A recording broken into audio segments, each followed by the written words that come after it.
Ikaw ba yung tao na lahat naman nagawa mo na, ikaw yung go-to person, nalagpasan mo na expectation nila, lahat ng mga coworker mo, natulungan mo na, ikaw yung pinaka-backup talaga, para ka ng engine, ikaw na yung valuable asset ng company, o, di ba? Pero, bakit hindi ka pa rin napopromote? Bakit wala ka pa rin pay raise? So guys, ito nga pala si Tita Sophie. This is your online tita, willing makinig sa'yo at willing magbigay ng payo at umunawa sa mga problema mo. So kung meron ka mga problem, comment po lang, comment down below, and then sasagutin natin yan on our next vlog. And syempre, huwag kalimutan mag-like and subscribe para umabot din to sa ating mga iba pang mga friends, relatives, and syempre sa mga iba pang mga pamangkin na naghahanap ng sagot.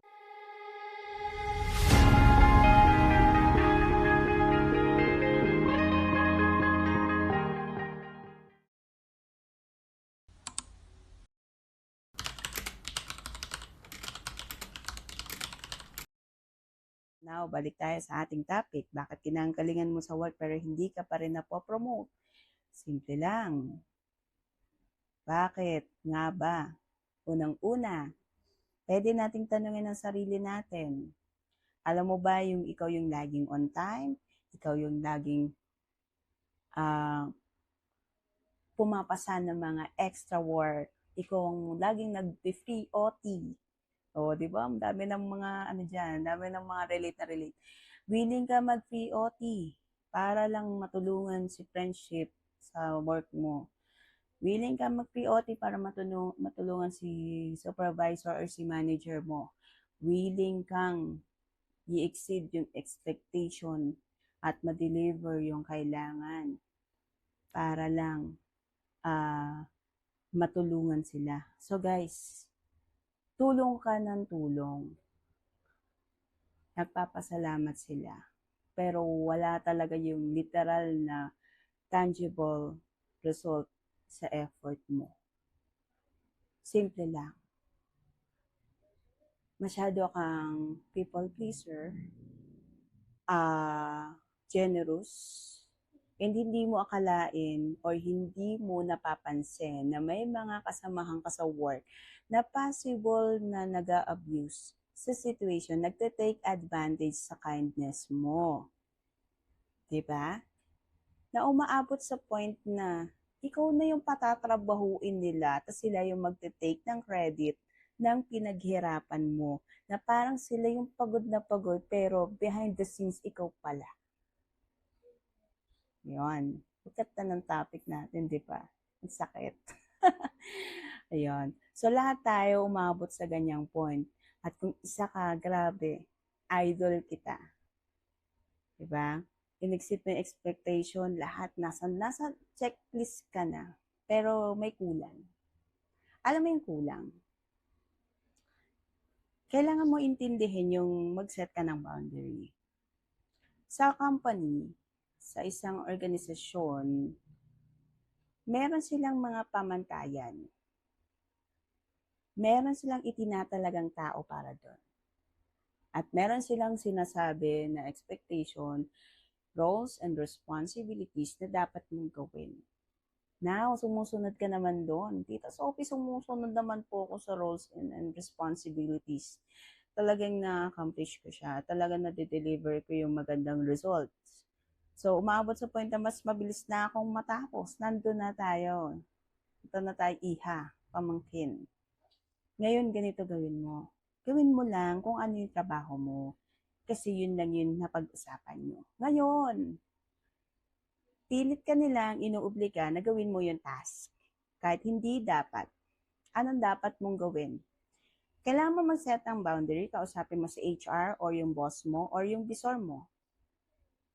I-explain mo sa kanila yung reason kung bakit itong task na to willing mong gawin in exchange na kahit papano sana ma-acknowledge for re-evaluation ng pay raise mo. Kasi may mga company na hindi nagsiset ng system para proteksyonan yung mga employee na may totoong concern or may genuine concern sa business. Na ang gusto lang naman nun is maiayos yung sistema at syempre kahit papaano ma-recognize dun sa effort nila na yun ng pagbabago and umabot sa point na darating sa point ng okay, promoted ka or may pay raise ka. Siyempre, nag-expect tayo, kaya nga tayo nagtatrabaho, nag-expect tayo ng result, di ba? Nag-expect tayo ng na mag-reciprocate sa atin yung situation. Tama yun. Hindi ka naman nagkamali dun eh. Ang pinagkamalian mo dun, kung sinimulan mo yon nang hindi mo muna na ika-clarify sa HR mo or sa boss mo kung ano yung consequences kung gagawin mo yon. Okay? Ngayon, okay na. Narinig mo na kay Tita Sophie. Uy, sabi ni Tita Sophie, dapat daw mag-set ako ng boundary. Gawin ko daw muna yung roles and responsibilities ko. And then, i-clarify ko dun sa boss ko yung mga additional tasks na outside na ng aking scope of work kung yun ay possible for re-evaluation ng aking pay raise or additional pay. Diba? So, nandun yun. Alam mo kasi hindi bawal yun eh. Legit yun. Legal yun. Yun ang tamang proseso. And sila, alam nila, aware sila na yun lang yung binayaran sa'yo, kung ano lang yung roles and responsibilities mo. Napaka-importante natin dun sa part na yun. Kasi pag hindi mo na i-clarify yun sa kanila, wala. Bali, wala lahat ng effort mo. Nagbibigay ka ng libre, ikaw ang pagod. Tapos sila, nagkaka-pay raise. Kasi sila ang nandun sa part na yon at sila ay may usapin dun sa HR or dun sa company na magkakaroon sila ng pay raise pag na-accomplish to. Regardless kung ano yung at saan magmumula yan behind the scenes. Okay? May mga ganun. Nag-i-exist yun ha? Nag-i-exist yun yung ikaw gumagawa ng trabaho ni manager mo. Pero hindi alam ng mga boss mo, mga mas higher ups pa, na ikaw pala ang tumatrabaho. Kasi threat ka na rin dun sa manager mo. Threat ka na sa visor mo. Threat ka na sa coworker mo. Kaya hindi maganda yung masyado tayo nag-overextend. Nagkakos tayo ng fear or intimidation sa mga kasamahan natin. Nagkakos tayo na parang, okay, Diyos ko po kung nagagawa na niya to, paano na ako? Pwede na akong alisin ng company pag nalaman nila to. So, hindi nila sasabihin agad-agad yun. Sa trabaho, mahirap maghanap ng totoong kaibigan. Minsan kaibigan mo doon, tatalohin ka.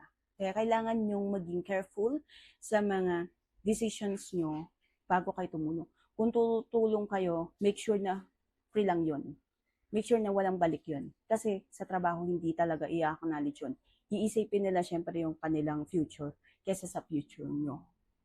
Okay? Ngayon, nandun na tayo sa part na yun. Okay, ngayon, naiintindihan ko na nabanggit ni Tita Sophie yun. Tama naman. Now na nakapag-set ka na ng boundary, alam mo, marirealize mo, sarap, nakakahinga ako ng maluwag. Kasi natapos ko lahat yung gawain ko. So, alam ko wala akong pending, alam ko na on time ako. Now, nakikita nila na kaya mo. Diba? Ngayon, sasabihin nila, gawin mo to. Okay. Pag-usapan natin ang aking evaluation kasi ito nagagawa ko na to, which is ito dapat matatapos ko to sa ganito. Or pwede naman, ayusin mo lang yung pwede mo naman i-double check para magawa mo lang din siya sa tamang time na yun. Kasi hindi to pang tamad, hindi to para magbago ng work ethics ninyo. Nagiging professional tayo sa part na nire-respect natin yung coworker natin sa kanilang posisyon at dapat sila yung mga tao na mas deserve na gumawa at magsolusyon sa trabaho nila. Kasi once na ikaw, bilang concerned coworker lang naman or employee, na gusto lang ma-accomplish yan at para hindi kayo lahat masisante, nagkakos ka ng problem na hindi mo akalain. Akala mo tulong lang pero hindi. Kasi nagbibigay ka nagkakos ka ng inggit at takot sa paligid mo. At yun nga, ulitin ko, pag nalaman ng boss nila, nalaman ng boss nyo yun, wala na. Doon na magkakaroon ng pagbabago. Ngayon, kailangan mo i-discuss yun. Kailangan mo i-double check maigi. Minsan hindi sapat na magaling ka lang. Minsan hindi rin naman sapat na tahimik ka lang, 'di ba? Kasi alam mo 'yun, kung gusto mo 'yun talaga ang goal mo, kailangan mo mag-show up. Pakita mo yung improvement mo. Or kung feeling talagang pinapaano nila 'yung pinapagawa nila maigi sa 'yon, pakita mo na ikaw talaga gumawa nun. Huwag mo hayaan na sila mag-take credit nun. Okay? Huwag kang mag-expect ng magandang result kung ikaw ay tumutulong lang naman dahil lang naman genuine ka lang tumulong. Pero kung ang purpose mo is talagang para ma-promote ka, hindi ka nagiging competitive in a way na parang aaway mo sila. Sila ang may kailangan. Ikaw ay tumulong lang. Kailangan mo mapakita yung effort mo. At kailangan ma-recognize ng company na kaya mong gawin yon. Next na gagawin mo, na proof mo naman na kaya mong gawin, na show mo naman, na showcase mo na yung talent mo, next is humingi ka na ng additional pay. Ngayong ayaw nila magbigay ng additional pay. So, simple lang yon. Stick ka dun sa plan. Stick ka dun sa work mo. Kung ano yung task mo, gawin mo lang. Dun ka na lang umikat. Okay, so yun lang yon. Walang kailangan i-overthink pa dun sa part na yon. Hindi mo kailangan makipagpolitika. Minsan kasi yung masyado kang skilled, masyado kang achiever in a way na parang iniisip nila parang ang ano naman ito, masyado naman to. Ano ba yan? Wag kang umabot sa ganun. Alamin mo yung value mo. Alam mo sa sarili mo yung quality na kaya mo ibigay. And kung hindi kaya i-reciprocate ang company yon at hindi nila kayang tapatan yung value mo na yon, okay, hindi nila deserve yon. Kasi kung may problema, may solusyon, ikaw ang solusyon, hindi nila kayang bayaran yung solusyon sa'yo dahil may binabayaran silang iba, problema nila yon. Hindi mo problema yon. Wala kang ginawang masama. Okay? Nag-effort ka na nga magbigay ng tulong at magpakita na kaya mo. Ngayon, ayaw nila bayaran. Okay, walang problema. Relax. Trabaho lang ulit. Diba? Hindi ka naman invisible eh. Minsan, nasa lugar ka lang naman na hindi marunong tumingin. Minsan, nasa sitwasyon ka na hindi ka na favor kasi may favorite nun. Minsan naman, umaabot ka lang sa point na talagang hindi para sa'yo yung pwesto na yon. So, tanggapin mo na yon. Ganun talaga. Sa buhay, normal yon. At para hindi mo maramdaman na hindi ka importante, hindi mo kailangan mag-set ng expectation for them. Kung wala rin naman silang sinabi sa'yo na ito yung magiging result mo pag ito yung ginawa mo. Unless may sinabi sila, doon ka mag-expect. Kung wala kayong kasunduan, wala kayo expect. So, kung na-experience mo na to, comment down below. And if you have any question, if you want another or part 2 dito or may follow-up question ka, comment down below at sasagutin natin yan on our next vlog. So guys, please like and subscribe na rin. And syempre, pakishare mo na rin sa mga friends mo. Baka makatulong sa kanila to na magugulat sila, uy, ang concern ko lang sa kanya yung pala galit na pala sa akin, ikaw na pala ang kalaban nila. Ikaw na ang biggest threat nila, di ba? Hindi mo pa alam. Kala mo nagko-concern ka lang. Yung concern mo, minamasama nila. So, wag tayo umabot sa ganon. Okay? Hingang malalim, inom ng tubig, at mag-pause and reflect muna tayo. So, yun lang. So, kita-kits ulit, guys. So, bye!